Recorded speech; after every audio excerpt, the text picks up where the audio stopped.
मामले में पुलिस को एक अहम सुराग हाथ लगा है। घटना की जांच कर रही सर्विलांस टीम ने 17 साल की मृतक लड़की का मोबाइल चेक किया तो उसके व्हाट्सएप पर एक लड़के के कई मैसेज पड़े हुए थे, जिसमें पुलिस को एक तरफा अफेयर का शक हुआ और पुलिस ने इस युवक को हिरासत में लिया। पकड़े गए युवक का नाम पवन कुमार सरोज है और ये मृतक लड़की के काफी दिनों तक पीछे पड़ा था।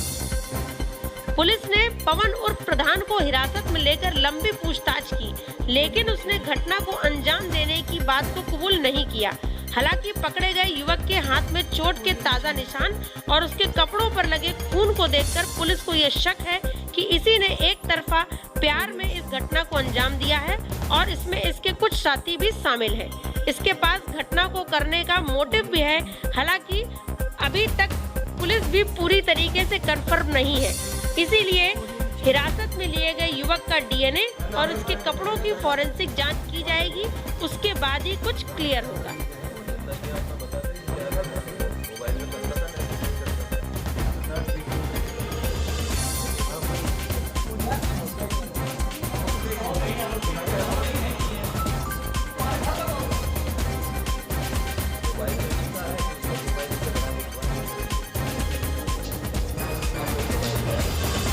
कौन है? ये कैप्टन था आपके साथ? कैप्टन आपके साथ था? साथ नहीं था, वो दिखा नाम दिखा। क्यों आपने कैप्टन का नाम लिया था पहले? अरे सर ये फोन चेकअप हो, फोन चेक होता, फोटो चेक हो रहा क्या खुलासा कर रहे हैं किस बेस पे कितने लोग पकड़े गए, कैसे इसका खुलासा हुआ, क्या कारण था कि जिसकी वजह से हत्याकांड हुआ। थाना फाफामऊ क्षेत्र में 4 व्यक्तियों की हत्या के संबंध में जो विवेचना की प्रगति से तथ्य आए थे, उसके आधार पर आज इसका खुलासा किया गया है, जिसमें एक अभियुक्त पवन सरोज, ये लगभग 23 वर्ष का है और ये सजातीय है, मृतक पक्ष की जाति का है। इनके द्वारा लगातार लड़की को परेशान किया जा रहा था, मोबाइल पर मैसेज दिए जा रहे थे और लड़की द्वारा उसको अस्वीकार किया जा रहा था, बार बार उसको मना किया जा रहा था। अंतिम मैसेज के आधार पर और सर्कमस्टेंशियल एविडेंस के आधार पर पवन सरोज की गिरफ्तारी की गई है और इनके द्वारा अभी विवेचना में सहयोग नहीं किया जा रहा है, लेकिन अभी तक ये बात सिद्ध हो गई है कि इनके द्वारा कुछ लोगों के सहयोग से हत्या की गई थी। नाम के बारे में इनके द्वारा कुछ नाम बताए गए हैं, जो नाम बार बार ये बदल के बता रहे हैं। हत्या में जो शामिल अन्य लोग हैं उनके बारे में भी विवेचना जारी है। इनकी कॉल डिटेल्स, डीएनए प्रोफाइलिंग, उसके आधार पर अग्रिम कार्रवाई की जा रही है। जो अभी तक की नामजदगियां हुई थी, उन नामजदगी में उनका आपस में एक छोटा विवाद केवल मृतक पक्ष के भाई से था। उसे लेकर अभी तक कोई एविडेंस ऐसा सामने नहीं आया है कि उनके द्वारा हत्या की गई है। इस पर अभी भी जो इन्वेस्टिगेशन चलेगी, सभी कॉल रिकॉर्ड्स, डीएनए के जो रिजल्ट्स आएंगे, उनके आधार पर आगे कार्रवाई की जाएगी। पुलिस को कैसे धार रहा पुलिस का?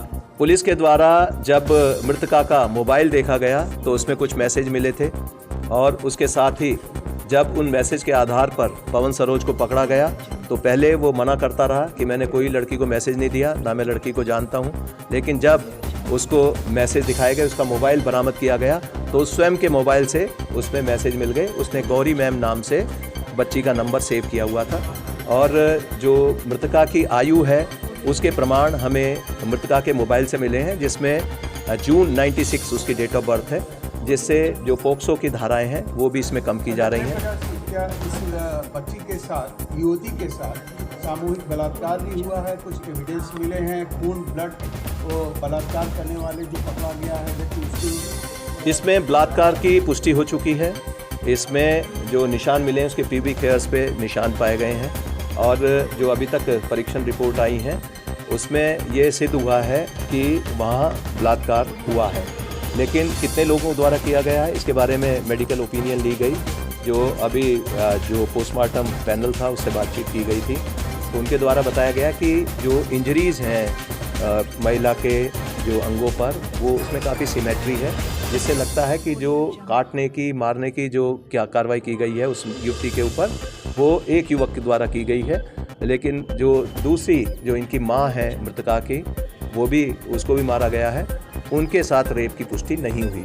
क्या एक व्यक्ति सहता है और पकड़े गए व्यक्ति के शरीर पर भी चोट के प्रतिरोध के निशान है? यह व्यक्ति, क्योंकि अनपढ़ है और एक तरफा प्यार करता था, उसे लेकर इस पर जब इसके शरीर की जांच की गई है तो प्राइमा फेसाई उस पर कुछ चोटों के निशान हैं जिसको ये स्वयं एडमिट कर रहा है। कुछ इसकी शर्ट पर निशान मिले हैं जिसको ये पान के निशान बता रहा है, लेकिन देखने में वो खून के निशान प्रतीत होते हैं। इनके कपड़े, इनके जितने भी अन्य एविडेंस हैं उनको कलेक्ट कर हम FSL भेज रहे हैं और DNA प्रोफाइलिंग के बाद ये मामला एकदम क्लियर हो जाएगा।